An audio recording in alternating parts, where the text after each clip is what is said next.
Olá, queridos, eu sou o pastor Paulo Roberto com 5 minutos de café, palavra e oração. O livro do profeta Josué, capítulo 7, versículo 20, nós lemos: E respondeu Acã Josué e disse: Verdadeiramente pequei contra o Senhor Deus de Israel e fiz assim e assim. Síndrome de Acã. Queridos do Senhor, quando nós damos uma olhada no capítulo 6, que é um capítulo anterior a este que eu acabei de ler, nós iremos perceber que Josué estava num estado de êxtase, uma alegria profunda, porque Deus tinha concedido a este guerreiro, a este general e substituto de Moisés, uma grande vitória. Josué e seu exército, eles conquistaram Jericó, uma cidade de segurança máxima, intransponível. Josué, ainda sobre os efeitos desta grande vitória, ele parte para o seu próximo objetivo, que era conquistar uma pequena cidade chamada Ai, que em aramaico é Etel, o significado é a ruína. A conquista de Ai ou de Etel era importante, pois estava na rota do caminho de Canaã. A história, ela vai nos mostrar que Josué separa alguns espias, alguns espiões, e manda que eles fossem observar esta pequena cidade.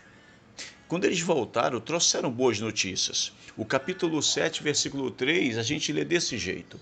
E voltaram a Josué e lhe disseram: Não suba todo o povo, suba uns 2.000 ou 3.000 homens a ferir a Ai. Não fatigueis ali a todo o povo, porque são poucos. Quando nós vamos ao desenrolar desta história, a gente irá perceber que estes guerreiros, eles partiram para conquistar a pequena cidade de Ai ou de Etel, mas tudo deu errado. Eles voltaram envergonhados porque eles não esperavam que poucos inimigos fossem capazes de vencê-los de uma forma tão humilhante. Diante desse fracasso, Josué então ele entra em crise, ele não entende o que aconteceu. Então ele começa a buscar a Deus, tentar entender o que deu errado, por que aconteceu, por que foram tão envergonhados daquela maneira. Porque eles tinham os melhores guerreiros, eles tinham as melhores estratégias, talvez os melhores armamentos. Possivelmente Josué analisou o plano de ataque por várias vezes. Ele conhecia muito bem o mapa daquela região. E quando clamou o Senhor em busca de uma resposta, o Senhor respondeu no capítulo 7. No versículo 11 diz assim: Israel pecou e transgrediram a minha aliança que lhes tinha ordenado e tomaram do anátema, ou do maldito, e furtaram e mentiram debaixo da sua bagagem, o puseram. Queridos, se a gente parar para pensar, alguns pecados, eles têm duas características. A primeira, ele leva um tempo para produzir os seus efeitos danosos em nossa vida. Nem sempre o que a gente faz de errado agora, a gente vai colher daqui a 2 minutos. O pecado, se você for observar, ele aconteceu lá atrás, através de Acã, mas o efeito deste pecado, ele reverberou lá na frente. Segundo, o pecado, ele foi produzido no individual apenas por uma pessoa, que foi Acã, mas o efeito dele atingiu todo o coletivo. O capítulo 7, versículo 1 nos dá um exemplo disto. Então, todo Israel, ele sofreu a consequência deste pecado produzido por Acã. Inclusive, a família deste guerreiro que pecou, ela foi totalmente dizimada.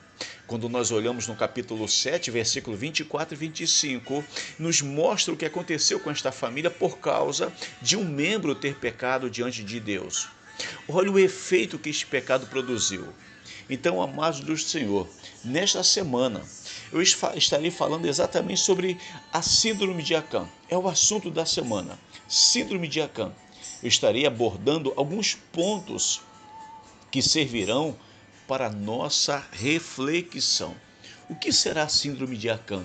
Que a gente precisa evitar em nossa vida, para a gente não causar os danos mais terríveis, não apenas em nossa vida, mas em quem está próximo de nós em alguma área da nossa vida. Vamos orar para que, em nome de Jesus, o Espírito Santo fale ao seu coração. Ó Deus e Pai, em nome de Jesus, que durante esta semana o Teu Espírito Santo fale ao coração de cada um de nós sobre esta síndrome de Acã, como evitá-la. Em nome de Jesus. Amém.